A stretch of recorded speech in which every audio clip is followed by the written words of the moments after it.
Lucky. Lucky. That was what was going on inside of my head. Like, lucky, are you kidding me? Because the life that I am living right now is a life that I intentionally worked for. Every single day, we make hundreds of thousands of choices. Some seem merely insignificant, but those choices add up and help us to either live a life that's been intentionally designed or a life that we are reacting to. Price of anything is the amount of life you exchange for it. While you're still here on earth, breathing, you are exchanging your time, your life for something. So in my business, I use this framework called the DECIDE framework, which is define, evaluate, consider, implement, dedicate, evaluate again. It's interesting when we start to talk about the impossible, how that fills us up with so much joy. Because I think a lot of times people give the highlight reels, people talk about how easy things are, people give you sound bites and quotes and so much more. And that's not what life is. Let me ask you, if I wrote down some questions around intentional living that you can ask yourself.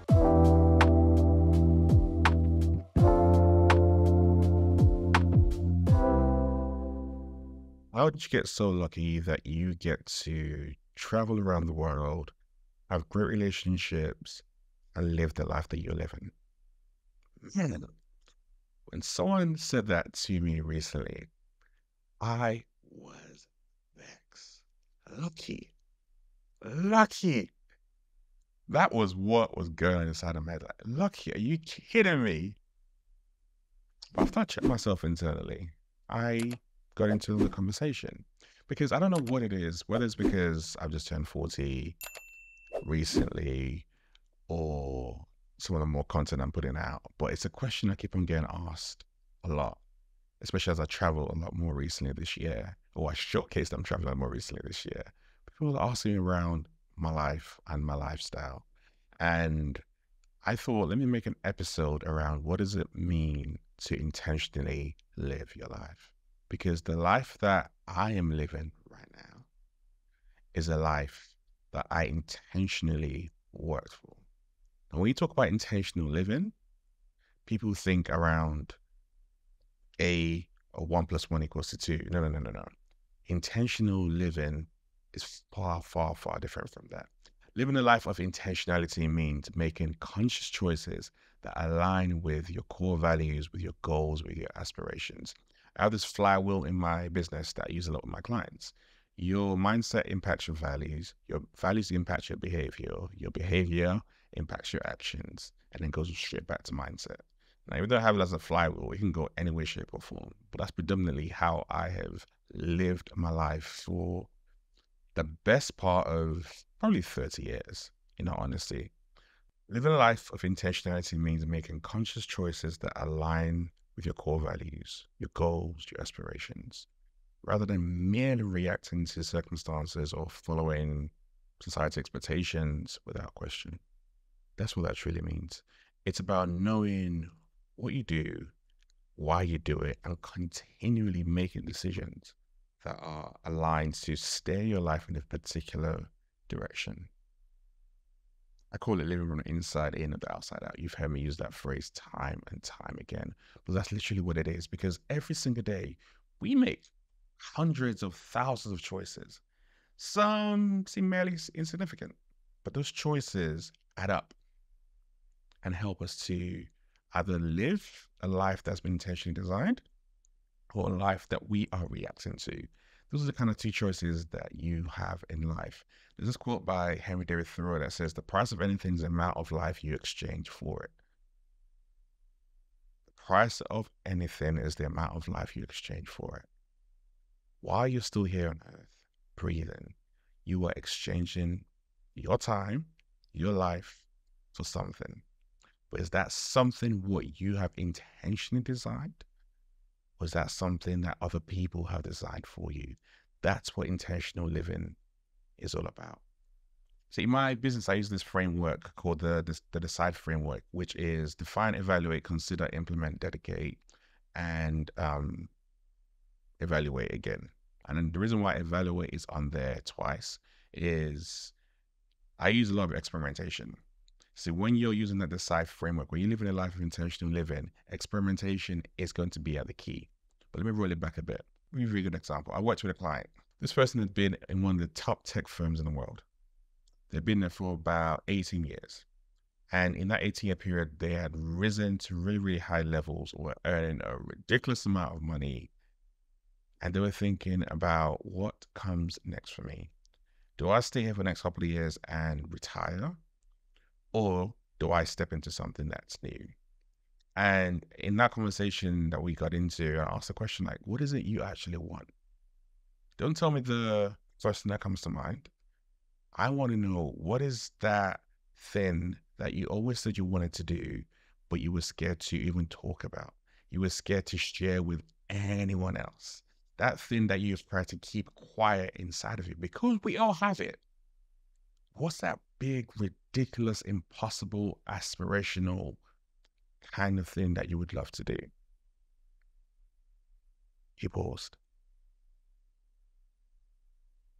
I paused. And we sat there in silence for about 5 minutes. And then he shared what that dream was. He was like, I wasn't going to tell you, but you know what? The silence was killing me. And he shared. And as he shared that dream, he also trembled. Because he said, apart from my wife, I have never shared this out loud with anyone else because it seems so ridiculous. It's so far removed from who I am, for what I do. I don't know where it comes from. But he said, every year he gets a reminder about this, and he's had the same reminder for the last 10 years. I said, okay. And then we started to explore a bit more around what that actually looked like. Like, why does it feel so impossible? What are the things that come up for you? What would you need to do? And we went down this path of exploring this man's dream, this man's impossible dream. We evaluated different bits and pieces. We considered all the different implementations or implications around potentially stepping into something like this. And that was quite eye-opening for him, because we talked about the fact that if you do this is a circle you're currently rolling right now. You're going into this whole different realm. The circle might not vibe, they might not gel, they might not take to you. You might lose some friends in the process of doing this. And we just explored so many different things. And then I asked them, so do you still want to go ahead? And he said, yes. The more we talked, the more we explored, the more we evaluated, the more he said he found himself being filled with so much energy and vim that he hasn't felt for a very long time in his life. It's interesting when we start to talk about the impossible, how that fills us up with so much joy. That's your body letting you know that maybe it's not that impossible. It's just fair. It's just fair that held you back. But anyway, we kind of carried on and we he implemented a number of different things that we talked about, that we'd raised in the conversation, to explore certain things, did some research in certain areas, and he executed. Within, I think it was 14 to 15 months, this person who has spent 18 years in the tech industry moved to a completely different industry. And he started a not-for-profit with his wife as well. He did two things that he always thought were impossible. He fully stepped into it. Now he's thriving, he's doing absolutely amazing. And now he can dedicate his time, his effort, his energy to doing different bits and pieces, but constantly being able to evaluate, is this working for me? Is it not working for me? Because he had a desired framework. So that E around that E is around evaluation, is around exploration, it's around experimentation. But I just left it as evaluate at the moment. It might change down the line. But it's literally what we do. That's what I do with my clients. And you were surprised how many people I work with, people who have been in spaces, corporate spaces for so long, I want to step into entrepreneurship. People who have worked in corporate and about to retire, but they want to plan ahead to ensure that life they have for themselves is a life that is intentional, is aligned to who they are, is aligned to their partners. I worked with like husbands and wife together on their retirement plans, as an example. people who are running businesses, and again, they've been successful, but they're recognizing that there's certain things around the business they want to change. All of that's all linked to intentional living. That's why the Decide framework is such a helpful tool to have. But when it comes to intentional living, I look at myself and my life. I remember when I went to university, and people used to ask me like, "What is it? Do you want to get it first?" And I was like, "No, the first is not that important to me because regardless of what I'm going to do, I'm going to be successful." Now, people thought that was very, very cocky of me. It wasn't. I had the mindset that says, regardless of what I do, I'm not defined by my exam results. Do I have the drive, the tenacity, the resilience to figure things out and do well? Yes. What do I need around me? I need friends.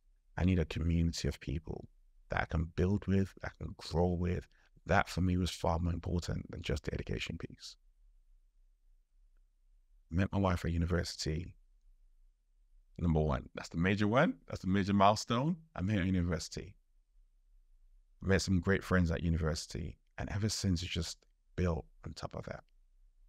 I can go back 20 years to a diary entry I wrote. And in it, I said, I want to be working internationally, traveling around the world, doing various projects that excite me, being able to change the heart and lives of people. 20 years ago, I wrote that. Now, in those 20 years, I have had a chartered accountancy background, consultancy, project management, ran a previous company to one before I started doing what I'm doing right now. I raised 2 kids. I'm still raising those 2 kids. Haven't had an amazing marriage. But I say all that to say the life that I'm living now and what I wrote 20 years ago, it did not happen, boom, just like that. It didn't happen in the blink of an eye. There were so many hurdles, so many pitfalls. I wasn't sat there thinking my intentional life is this, and the seeds were planted in what I wrote and the path that I took, which I would not change, regardless of the fact that it meant I lost my hair.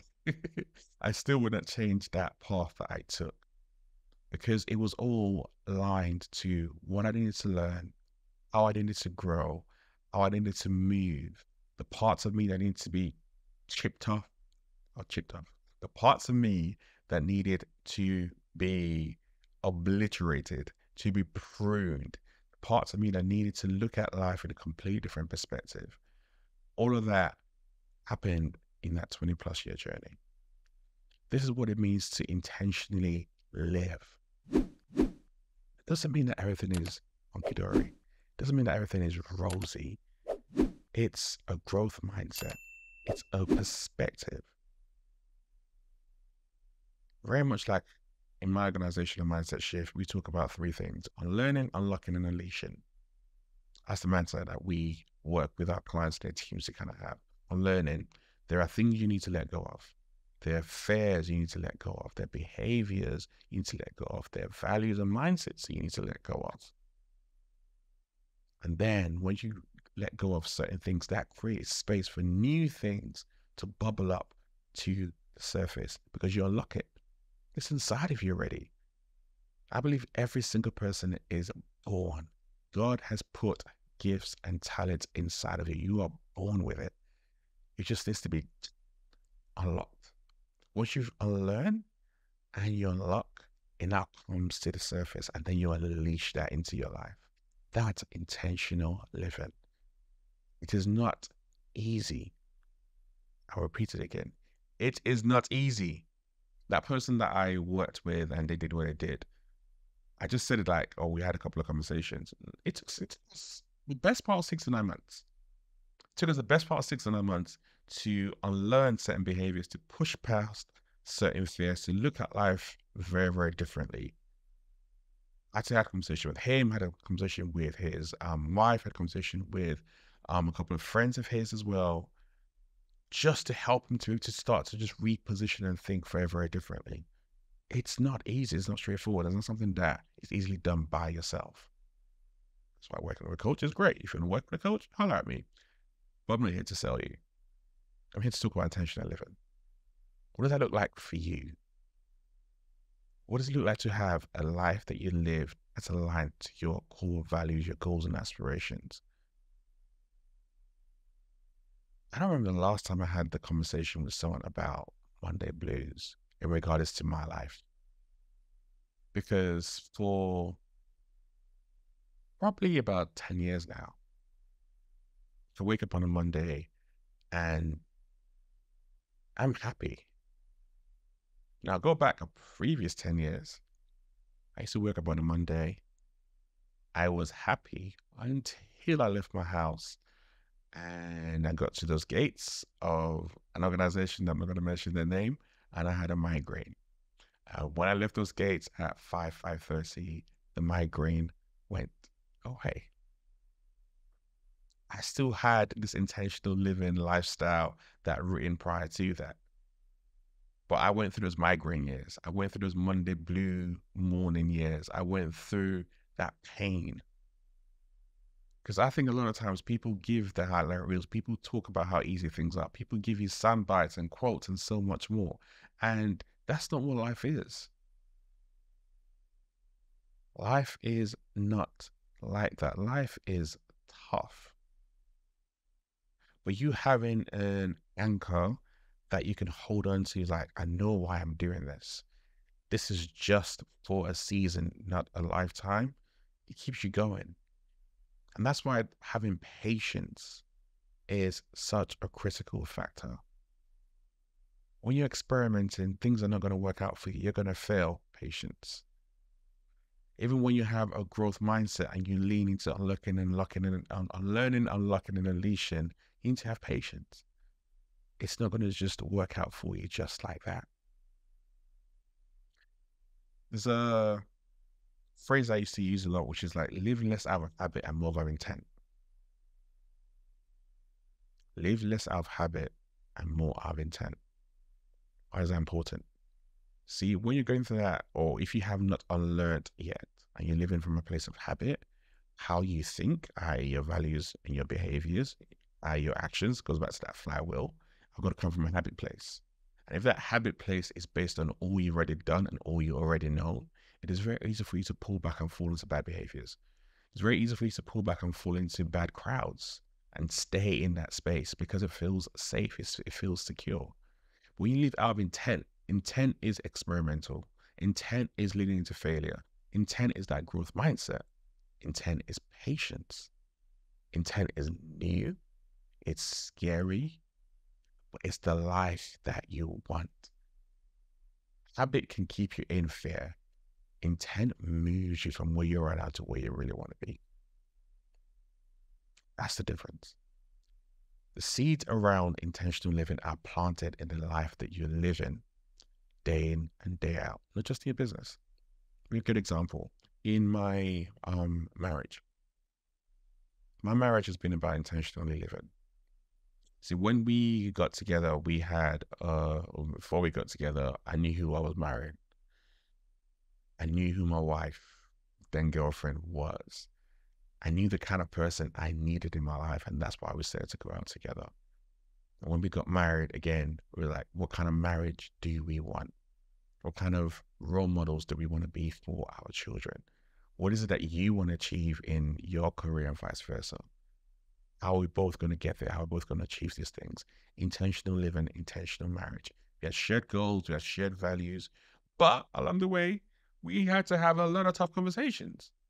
We have conversations around money, around timing, around parenting, around our careers, around when things clashed, around times when I acted up, times when she acted up.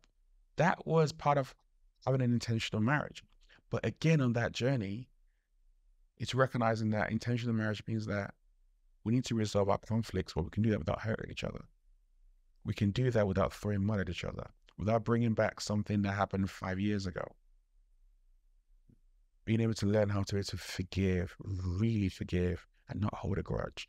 All of that was all intentional living that shows up. It wasn't flawless. It is not flawless now. We are both two flawed human beings. But our intention was there. Our intention was strong. And if we say to each other, we said we want to have an intentional marriage, remember, So what does that mean? Okay, we need to talk. We need to get to the bottom of this. We need to forgive each other. We need to arrive at a way of moving past whatever issue, conflict we might have. How do I support you in achieving what you want to do, and vice versa? All of that's all intentional. My marriage came before my career, because for me that was foundational. So in my marriage, if I was already demonstrating what it means to be intentional, applying that to my career was a lot easier. Taking that into workplace was a lot easier. You have the seeds around intentional living planted in your life. It is not just in the personal, it is not just in the professional, it is different areas and elements of your life. Because I'm nice, let me ask you, if I wrote down some questions around intentional living that you can ask yourself. What are your core values and how do they guide your decision at work and in your personal life? Can you describe a recent decision where you felt fully aligned with your intentions? What made this alignment possible? What long-term goals are you currently pursuing and how do they reflect your personal and professional aspirations? What daily habits support your intention to live and lead effectively? And are there habits that detract you from this intention? How do you handle situations where your personal values are in conflict with your professional demands? These are just five questions that you can think about. Just think about those 5 questions. Let me say them one more time. What are your core values and how do they guide your decisions at work and in your personal life? Can you describe a recent decision where you felt fully aligned with your intentions? What made this alignment possible? What long-term goals are you currently pursuing and how do they reflect your personal and professional aspirations? What daily habits support your intention to live and lead effectively? Are there habits that detract you from this intention? How do you handle situations where your personal values are in conflict with your professional demands? Intentional living. Life does not happen by chance. It does not happen by accident. It happens by the choices that you make, if you so choose to. Because for a lot of people in life, it does happen by accident. It does happen by chance. And they let life happen to them. But that does not have to be you. I've worked with far too many clients, people who have years and years of experience, people who have a lot of money, and yet, despite their success, life has happened to them. And they are not happy. They are not fulfilled. After our work together, they live very, very different lives. They pour out differently, but they get poured into. They have joy, which is from the inside out and can't be shaken, rather than just happiness, which is external, which can be taken away from you very, very easily. They are fulfilled. These are some of the attributes that it comes to having an intentional life. So, think about it from your perspective. I'm going to end with this quote. The degree to which you accept responsibility for everything in your life is precisely the degree of personal power you have to change or create anything in your life. The degree to which you accept responsibility for everything in your life is precisely the degree of personal power you have to change or create anything in your life. I'll see you next week.